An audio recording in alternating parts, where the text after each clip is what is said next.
کل بارات جانے والی ہے، لڑکا فون کرتا ہے کہ تمہارے باپ نے 4 چکا کا انتظام کر لیا ہے کہ نہیں کر لیا ہے؟ تو لڑکی کہتی ہے آپ گھبراتے کیوں ہیں، سب انتظام ہو جائے گا، شادی تو ہو جانے دیجئے۔ لڑکا سوچا کہ لڑکی بیوقوف بنا رہی ہے، شادی ہو جائے گی 4 چکا ملے گا ہی نہیں۔ تو لڑکا کھسیا کر کے بولتا تمہارے باپ کی اوقات ہے 4 چکا دینے کی؟ تو لڑکی بولتی میرے باپ کی تو اوقات ہے ہوائی جہاز دینے کی۔ پہلے یہ بتاؤ کہ تمہارے باپ کی اوقات ہے ایئرپورٹ بنانے کی؟ حلوائی کی دکان نانا جی کا فاتحہ۔ بتاؤ کیسے بچے ایمان، بتاؤ کیسے بچے ایمان، رسم تلک اب عام ہوئی ہے، کام ہے کتنا گندا، لڑکی والوں کے ہی گلے میں لگ جاتا ہے پھندا، بیچ رہے ہیں یہ لڑکے 2 پیسوں میں ایمان، بتاؤ کیسے بچے ایمان، بتاؤ کیسے بچے ایمان، دکھ ہے بیٹی والے بیچاروں کا ہے اب یہ حال، بیٹی کی شادی میں نکالے پہلے گھر سے مال، گدھ کی طرح سے نوچ رہا ہے انسان کو انسان، بتاؤ کیسے بچے ایمان، بتاؤ کیسے بچے ایمان، بات ہوئی تھی 200 باراتی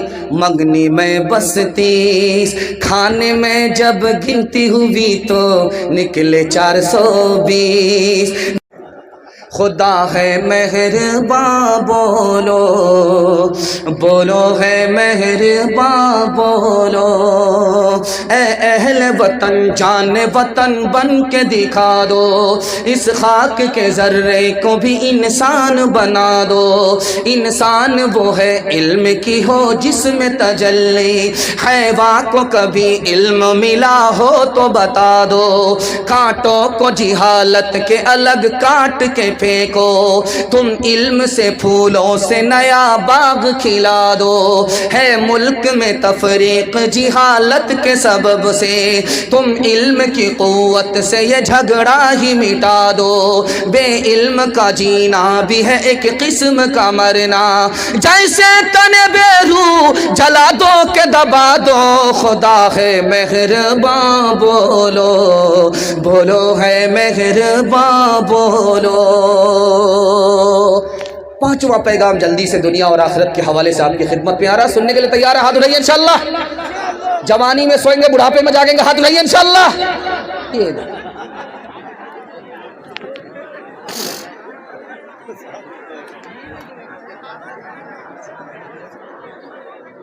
جب جنازہ رکھا رہتا ہے، امام صاحب جنازہ پڑھانے والے ہوتے ہیں تو جانتے ہیں کیا اعلان ہوتا ہے؟ جنازہ سامنے رکھا، ڈس بریک ماریے، 3 منٹ میں پیغام نکل رہا ہے، بہت بڑے مقرر آپ کے سامنے آنے والے ہیں جن کا آپ کو شدت سے انتظار ہے، اگر ہمارا ہی بیان سنتے سنتے تھک جائیں گے تو پھر ان کا بیان سوتے سوتے آپ سنیں گے۔ جلدی سے آپ کو میں ماحول بنا کر کے آپ سے میں رخصت ہونا چاہ رہا ہوں، دھیان سے اس کو سنیے گا، جلدی سے نکل جائے گا۔ جنازہ جب سامنے رکھا رہتا ہے تو امام صاحب مائک لے کر کے کھڑے ہوتے اعلان کرتے ہیں، اعلان کر رہے ہیں، بہت اچھی بات ہے، اعلان غلط نہیں ہے، لیکن جو حقیقت ہے اس پر میں تبصرہ کر رہا ہوں، کتابوں میں لکھا ہوا ہے۔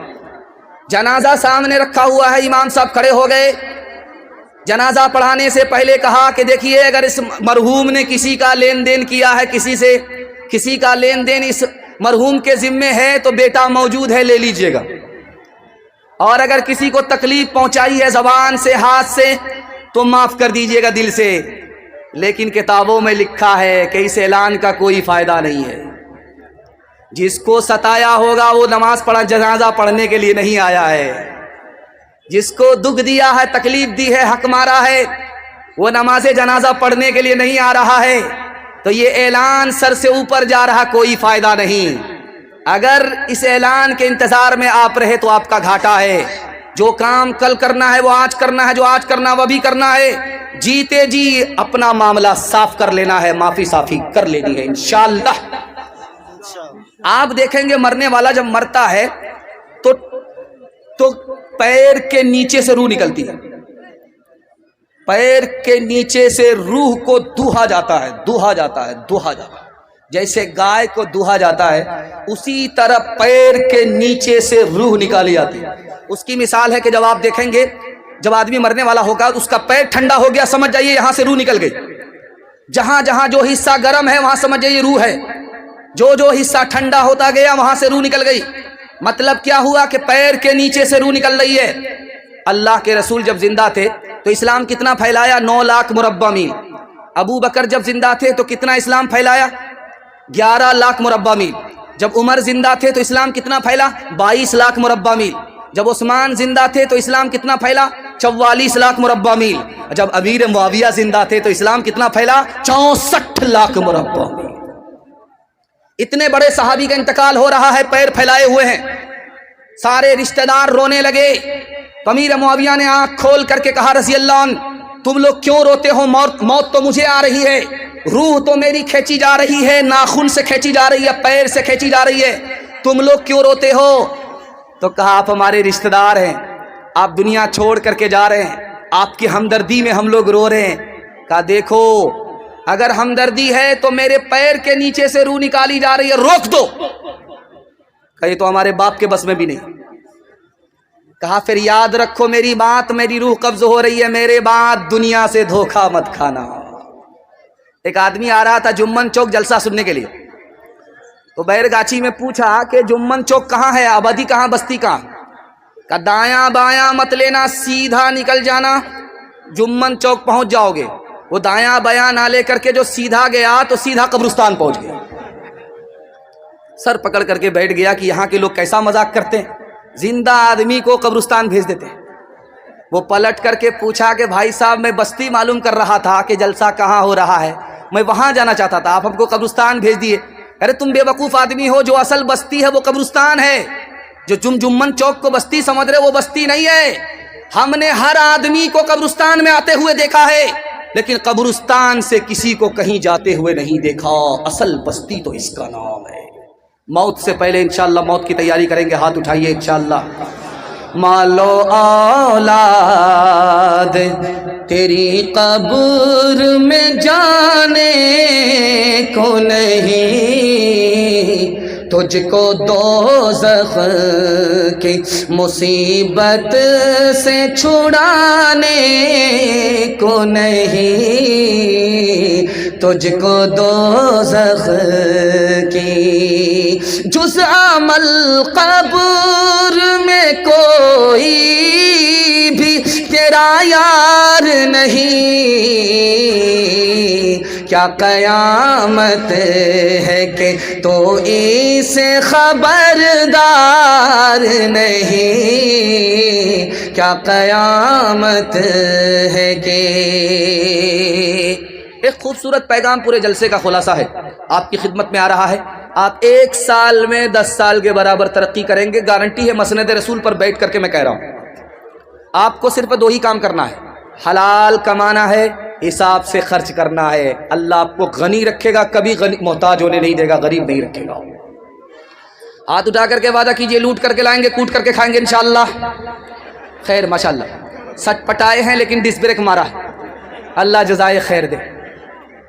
آدمی حرام کیوں کماتا ہے، اس راز کو سنیے گا. حرام کیوں کماتا؟ مسلمان ہے، جانتا ہے کہ حرام سے بیڑا غرق ہو جائے گا، لیکن حرام کماتا کیوں ہے، اس راز کو سنیے گا. ایک لائن میں اللہ آپ کے علم میں اضافہ فرمائے، میرے مطالعہ کو تازہ فرمائے.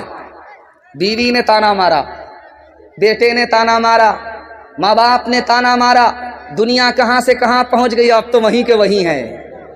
اس تانے کی تاب نہ لا کر کے اب آنکھ بند کر کے کمانے لگا، لوٹ کر کے لا رہا ہے، کوٹ کر کے کھا رہا ہے. گھر والے کی تو دنیا بن گئی، اپنی آخرت برباد کر بیٹھا. اس سے بڑا دنیا میں کوئی بے وقوف ہو نہیں سکتا. جانتے ہیں یہ دیوبند ہے، دیوبند میں ایک آدمی نواب تھا، اس کا نام تھا مرحوم مظفر. اس کی حویلی آج بھی موجود ہے، قاری محمد طیب صاحب رحمۃ اللہ علیہ نے لکھا. اتنا بڑا آدمی تھا کہ اس کے حویلی میں ہاتھی کو باندھا جاتا تھا. اتنا اونچا دروازہ ہے کہ ایک دروازے سے ہاتھی داخل ہوتا تھا، ایک دروازے سے نکلتا تھا. آج بھی وہ حویلی موجود ہے، لیکن جا کر کے دیکھیے. قاری محمد طیب صاحب رحمۃ اللہ علیہ نے کہا جا کر کے دیکھ کر کے آؤ. اس حویلی کے لوگ بھیک کا کٹورا لے کر کے بھیک مانگ رہے. جانتے ہیں کیوں بھیک مانگ رہے؟ اس نواب نے اپنے بیٹے کی شادی میں ولیمہ کیا، اور ولیمہ میں 1000 گاؤں کے لوگوں کو بلا کر کے ولیمہ کھلایا. 7 دنوں تک ولیمہ چلتا رہا. نمبری کے لیے، شہرت کے لیے اس بندے نے یہ کام تو کر دیا، اخلاص کے لیے کام کر دیا، اللہ جانے. لیکن ہوا کیا؟ اللہ حساب سے دولت دیتا ہے، حساب سے خرچ کرنے پر دولت باقی رہتی ہے. جب آدمی دولت کو پانی کی طرح بہاتا ہے تو آدمی خود بھکاری بن جاتا ہے، بھیک کا کٹورا ہاتھ میں آ جاتا ہے. لکھا وہ نواب جس نے 7 دن تک ولیمہ کیا، 1000 لوگوں کو دعوت کھلائی، ان کے آج خاندان کے لوگ بھیک کا کٹورا لے کر کے بھیک مانگ رہے ہیں.